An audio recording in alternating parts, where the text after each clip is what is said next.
OK. Donc, comme j'ai dit, l'idée, ce que j'ai dit, ben voilà, la programmation, c'est un élément essentiel pour le futur de notre pays, pour le futur de nos enfants et de nos étudiants.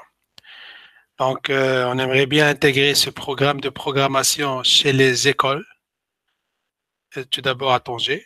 Et j'ai fait un petit test pour voir est-ce qu'ils sont capables de programmer d'une façon graphique. Donc, c'est le M-Block, ce sont ce langage-là, donc programmation graphique, et vraiment, ils ont pu faire cela. Et ma question était, ben, si eux, ils peuvent faire cela, vous pouvez aussi commander le robot, RG robot par un langage plus élevé, c'est le C, et aussi intégrer un correcteur proportionnel dérivé. Donc, c'était ça l'idée, pourquoi on a débuté cette année-là par ou bien ajouter le troisième travaux pratiques au robot suiveur de ligne ou bien la correction de ce genre de robot. Donc, voilà, je réponds maintenant à la question de Younes. Allez-y, posez votre question. Monsieur, la question c'est simple. غير واحد السيستيم اللي كنقولوا انه اون بومباج واش خصك تجوز الكوفيسيون دو لا بروميير لين ولا كيلكو سوا لا لين Quelle يكون que soit la ligne, la première ligne des lignes où on a les zéros. داكور. OK? Donc, d'autres questions? Là, c'est un cours que j'ai proposé, ça fait des années. Donc, voilà, à ce niveau, on aimerait bien parler pas d'Arduino. On peut parler, hein? On laisse parler. Mais on y allait un petit peu profond. Il s'agit toujours d'un microcontrôleur. J'ai ici, par exemple, Arduino Uno. Il s'agit d'un microcontrôleur de la famille Atmel, Mega 32. Donc, Mega 32. Ici, j'ai notre carte Atmega 256. Et là, pour ce robot 6 suivant de ligne, a été développé par le département aéronautique d'Allemagne. Proposé aussi c'est un robot aussi pédagogique proposé pour les écoliers, les étudiants et pour tout niveau. Donc, ils ont utilisé Atmega 8. C'est un microcontrôleur. Donc, voilà. Si on veut savoir plus de détails sur les microcontrôleurs, s'il vous plaît, toujours y aller au site Google. OK.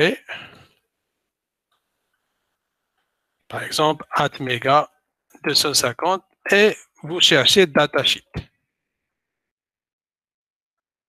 Donc voilà, vous aurez la structure interne d'un microcontrôleur. OK? Ça, c'est un microcontrôleur. Donc la structure interne. Hein, ce qu'on va traiter maintenant. Tout est en anglais. Donc, il faut comprendre les choses avec la langue que vous maîtrisez le mieux. Donc, tous les datasheets, vous pouvez faire toujours copie. OK?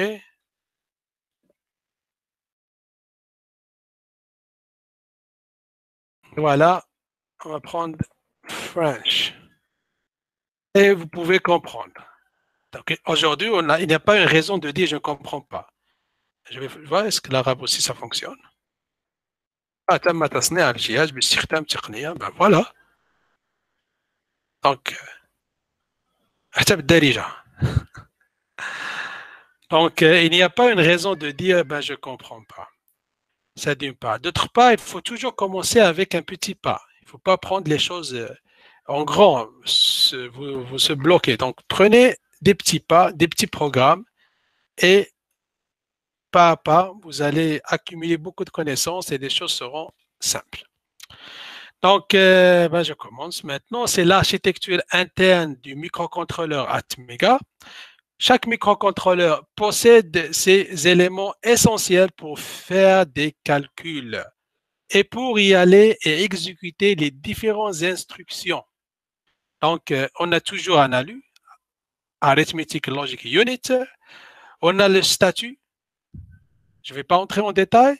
On a où le code que vous avez écrit sera mémorisé ici.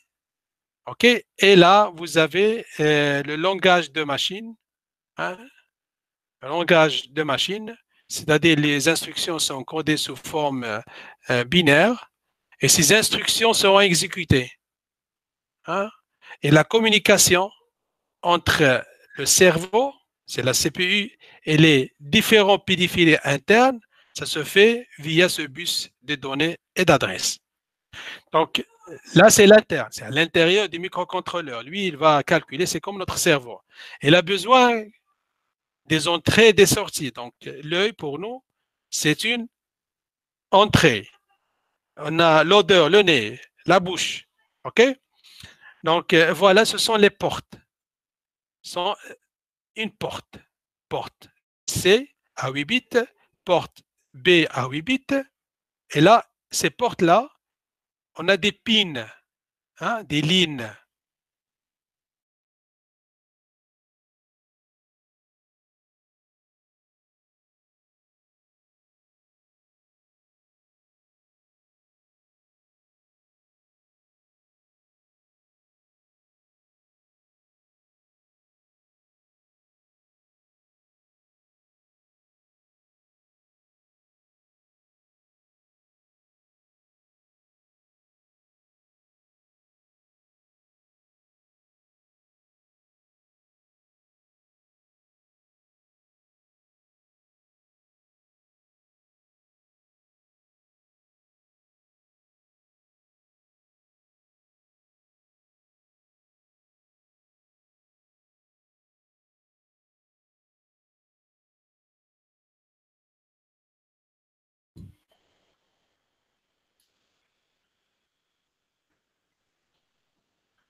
Donc, la séance d'hier, vous pouvez... C'est ça.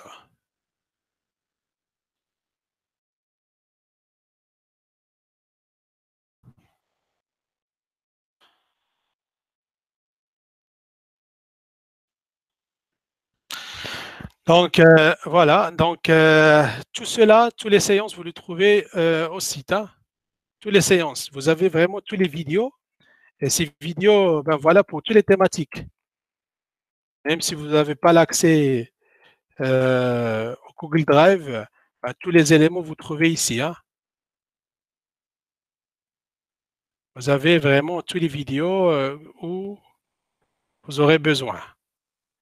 Voilà les vidéos, les vidéos, les vidéos de toutes les thématiques qu'on a traitées. Vidéo. Aujourd'hui, je vais mettre aussi la vidéo de ce travaux pratiques. OK? Donc, voilà. Donc, on a les portes. Ben voilà. Ces portes-là peuvent être configurées comme des entrées et comme des sorties. Et ont aussi une fonction spéciale qu'on va voir. Donc, comme vous savez, il y a les ordinateurs, ils communiquent entre les autres ordinateurs. Hein? Vous pouvez, par exemple, avoir le connecteur RG45 pour avoir l'accès à l'Internet. Donc, on aura un périphérique à l'intérieur, OK? RG45. Et il y a une autre communication, c'est communication USAT, c'est la communication série, ou bien la communication SPI. OK? Et si, par exemple, vous avez un signal analogique, donc vous n'allez pas le mettre à l'entrée vous n'allez pas le mettre à n'importe quelle entrée, mais ça doit être une entrée qui peut aussi lire des signaux analogiques, ça d'une part, et mener ou bien transmettre ce signal analogique vers un convertisseur analogique numérique qui va le convertir à des séquences numériques, des séquences binaires. OK? Ben, les autres, je n'ai pas besoin maintenant de les clarifier. Alors, au sein des microcontrôleurs, on a dit on a des instructions. Vous voyez, il y a beaucoup de blocs. Ces blocs doivent communiquer entre eux, effectuer des calculs. Donc, tout cela se passe avec une synchronisation. Avec la synchronisation, c'est un signal d'horloge, c'est un signal carré. Ce signal carré, c'est le quartz qui nous donne ce signal, ce signal carré. OK? Et on a l'alimentation de 3,3 volts, la masse. Et pour les convertisseurs en logique numérique, on a besoin d'une tension de référence. C'est la valeur maximale qui peut convertir. Alors, je passe ici. Donc, voilà une autre structure. On a ici ce microcontrôleur, c'est une architecture de parois, on dit cela comme ça. C'est-à-dire, ben voilà, vous avez des adresses et vous avez les données. Donc, c'est un bus d'adresses et des données. OK? Donc, vous avez ici les adresses et vous avez les données qui seront mémorisées. Mais je passe rapidement. Donc, voilà. Vous avez ici, comme j'ai dit, des portes, porte D. Donc, il s'agit de 8 bits. Porte 4, 3, 2, 1, 0, 6, 5, 6, 7, 8. Ces portes-là, vous pouvez, comme j'ai dit ici, réaliser, par exemple, ben voilà, on va prendre par exemple, on va réaliser un petit circuit. On va allumer une lampe, une LED. Donc voilà, on va la mettre au pin PB0. Donc on a besoin quoi? On a besoin d'une résistance pour préserver le microcontrôleur, l'entrée du microcontrôleur.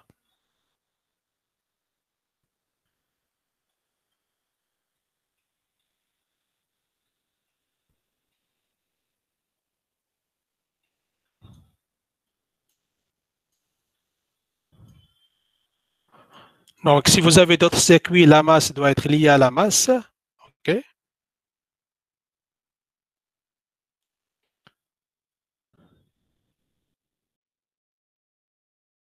Donc, on prend comme instruction, on veut faire quoi? On veut allumer et éteindre.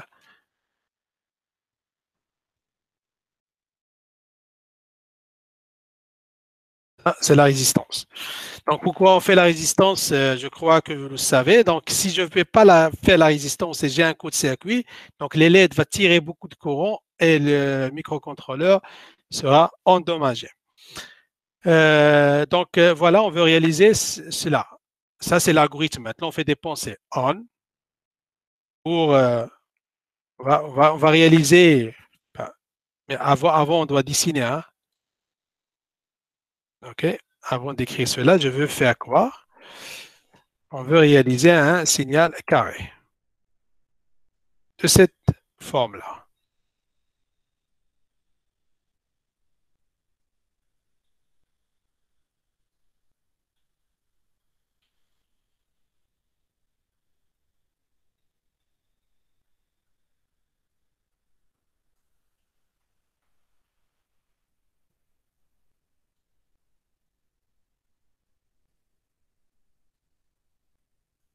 Donc, voici maintenant, je pense et je développe un algorithme. Alors, on, c'est off, et c'est on, et là, c'est off. Donc, je vois ici on, il sera allumé la LED à un temps T1, sera éteint à un temps T2, sera allumé à un temps T1, sera allumé à un temps T, donc T3, je m'excuse, T1, T2, T3, T4. Okay? Donc, la LED qui clignote.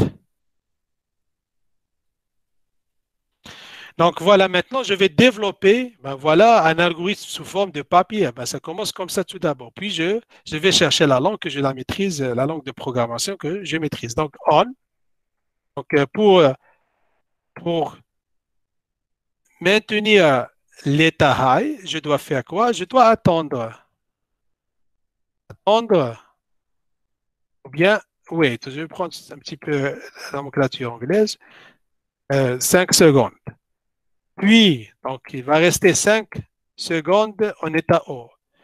Puis, je vais l'éteindre pour une durée de 10 secondes. OK? Donc, c'est l'état 2. Puis, je vais l'allumer. Okay? Une durée de, ben voilà, un petit peu 6 secondes.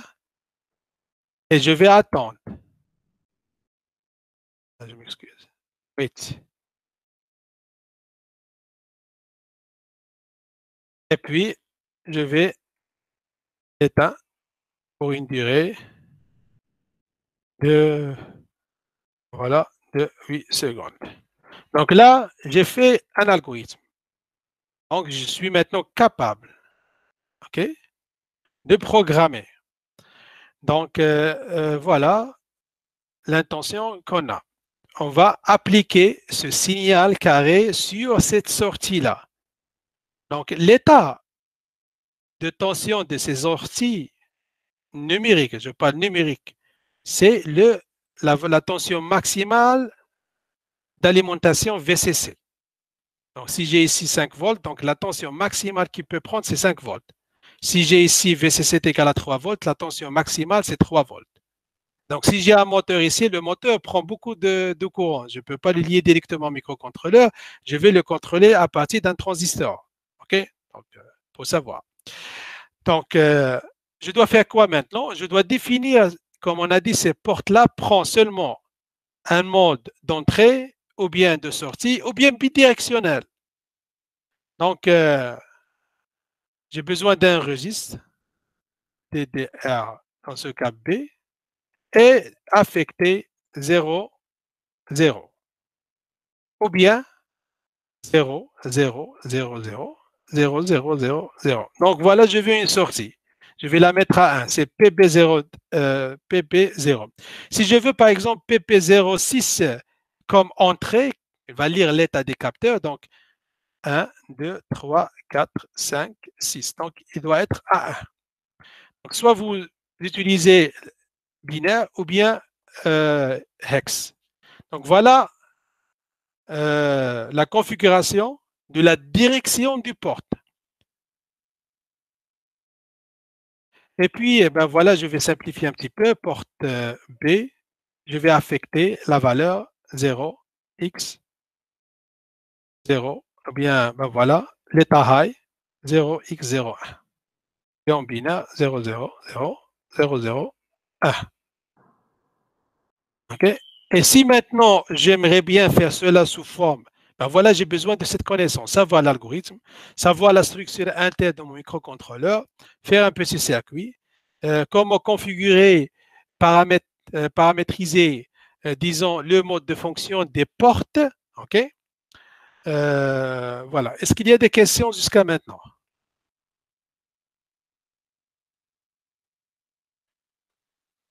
N'hésitez pas, quelle que soit la question. Donc, si j'écris maintenant mon code, voilà, je vais l'écrire ici. Donc, ce sont des registres de configuration. On va voir les registres de configuration. Arduino, il simplifie. Il te dit, ben voilà, utiliser pin mode. OK? Il simplifie les choses.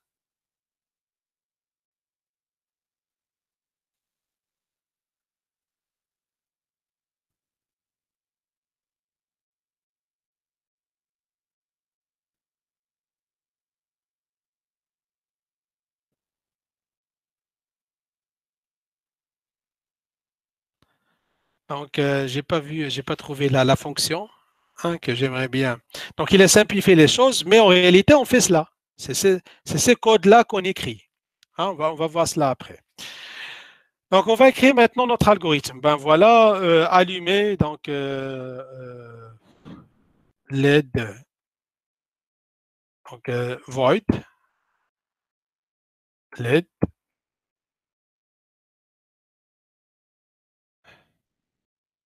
Donc, tout d'abord, je dois initialiser le mode de fonctionnement du port. Le registre, c'est un registre de configuration. Ce résiste, il me dit, ben voilà, là, le pin P0, c'est en sortie. Ici, j'ai seulement un, c'est-à-dire le pin 7, hein, PB6 est en entrée. Le PB6, il est en entrée et les autres sont en sortie. Et je vais affecter maintenant porte. Et je vais le mettre à l'état high. Pour une durée, donc ben, je vais faire appel à une fonction. Je ne vais pas entrer sur les détails. 5 secondes. Puis je vais prendre égal à 0. Je vais l'éteindre. Pour une durée, wait. Donc la fonction wait, on doit la programmer. Hein? Arduino nous donne cela. Donc voilà le petit programme pour réaliser cette partie-là. Okay? On, off.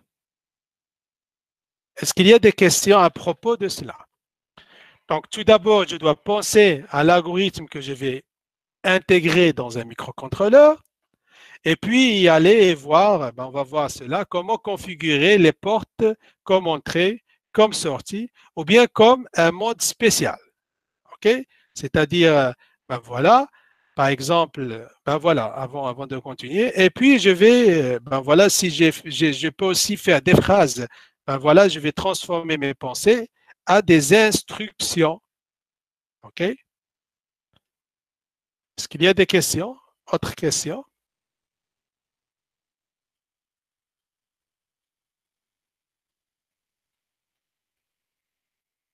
Donc, je continue. Maintenant, vous avez par exemple une température, c'est-à-dire, ben voilà une tension qui change, une tension analogique.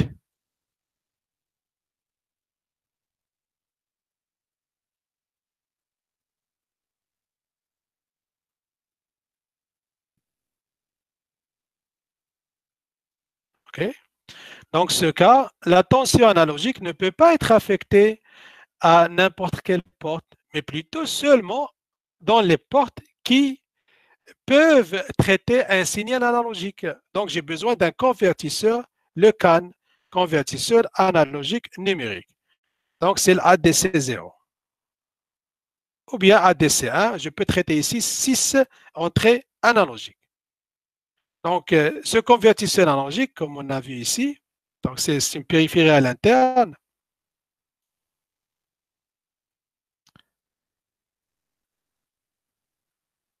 Cette périphérie, ce composant-là, c'est du matériel, c'est lui qui va faire la conversion. Hein, vous devez seulement faire la configuration ou bien la configuration de ce composant. On ne va pas le faire maintenant. Donc voilà, puis ben voilà, il va convertir ce signal analogique à une séquence numérique. Et là, vous pouvez conditionner. Ben, vous dire, par exemple, si vous pouvez maintenant réaliser, par exemple, un conditionnement if, je vais prendre ADC value égale à 2,5, par exemple, mettre porte est égal, par exemple, allumé, par exemple.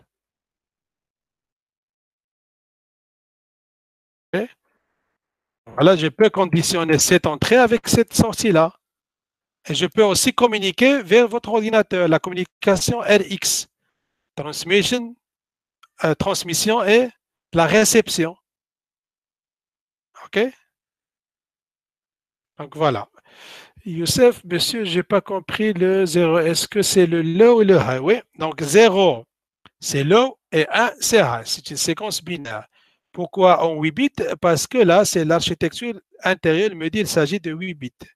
Mais plutôt de 6 bits ici pour le pin C. 0 jusqu'à 5, 6 bits.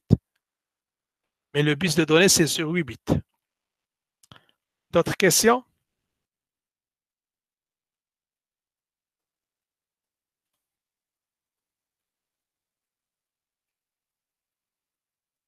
Donc 0, c'est 0 volts.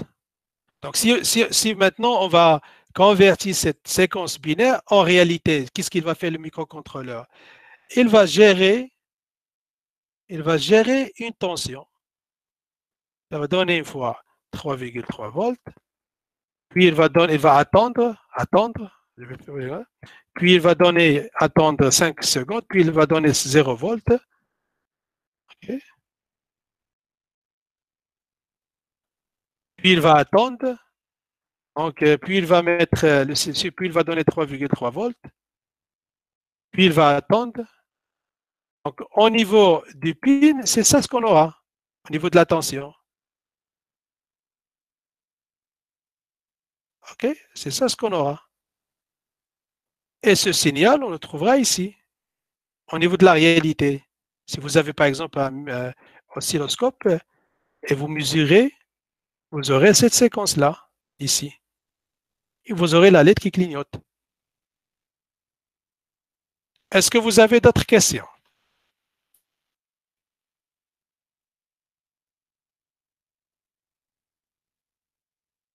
Ou bien c'est clair?